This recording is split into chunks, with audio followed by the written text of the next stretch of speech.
It's crazy to me that we're still talking about how both candidates supported the genocide of Palestinians, when in reality, the situation is a lot more complicated than it just being a black and white moral fallacy. One candidate, who is now the president, who does not give a flying F about those people, just said it's not his war and he doesn't care about it. It's up to Israel. Also, I remember him saying like day one these wars would be over, and it's been a couple days and they're not over. The Biden administration was working on negotiations.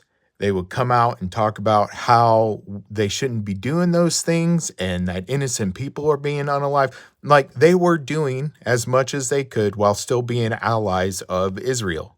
At the end of the day, the United States is an ally of Israel. And I'm sorry that a lot of people don't understand about foreign policy and foreign affairs, and that having an ally like Israel in the Middle East is advantageous to the United States. The Biden administration was towing a line. But now we have Pete Hegseth as Secretary of Defense, and you really think that that guy cares about the Palestinians?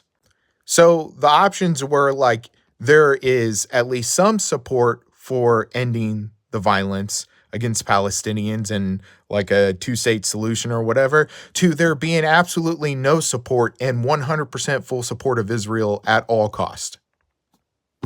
Good job, y'all. That's an amazing thing you accomplished. And on top of that, if we want to talk about like harm reduction, the amount of harm that you just inflicted on American citizens because of this, because now we have to live under the fascism of Donald Trump, is horrendous. So I'm glad that you sat there and thought that like you were voting your moral superiority compass or whatever. But in the end, the outcome of your vote is a lot worse than had it been just the status quo or getting Harris. In the end, we are worse off because of that. Because you guys don't understand how incremental change works. You don't understand how change works in a society. You all think that somehow everybody's just going to read a book and all of a sudden there's going to be this ideological revolution and everybody's going to be like kumbaya. It's not how fucking world works, man.